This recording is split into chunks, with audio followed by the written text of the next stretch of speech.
dari berbagai negeri. Banyak pelamar yang datang membawa emas dan emas, namun minus dingin lalu menolak emas belum.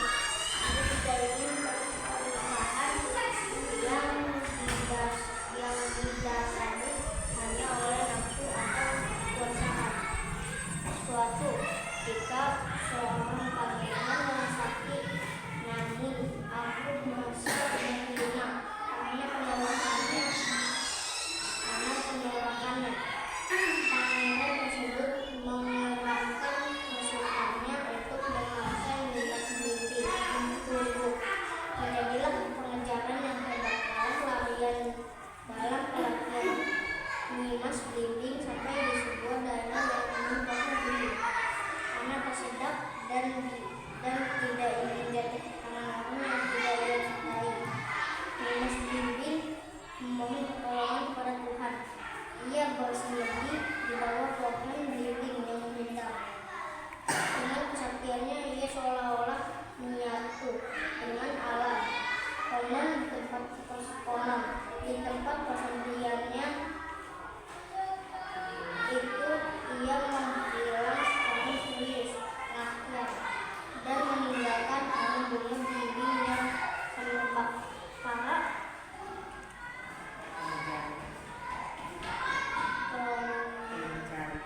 pengejarnya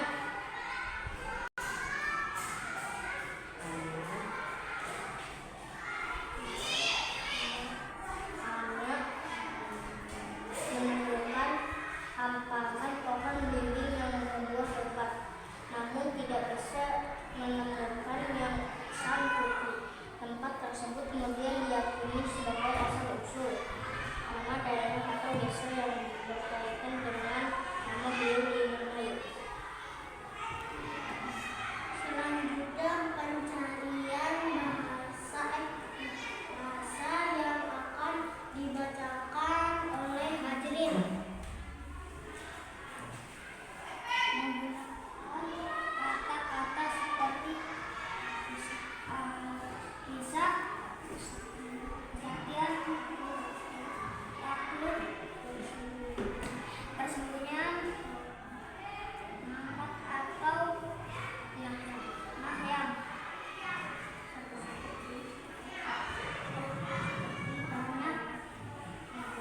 Menggunakan kata sifat untuk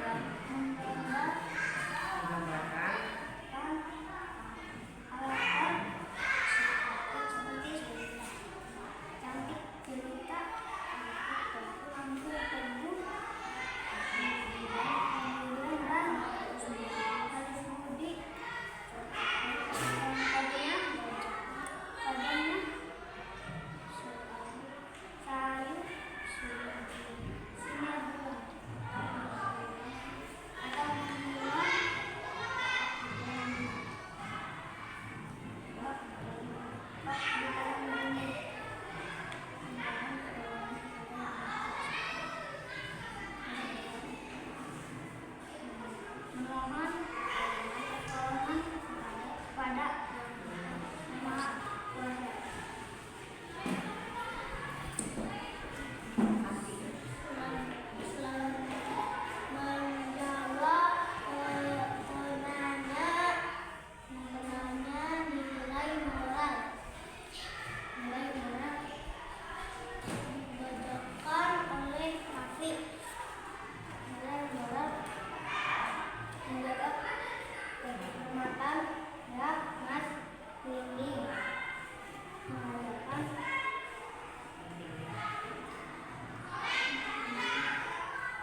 kalian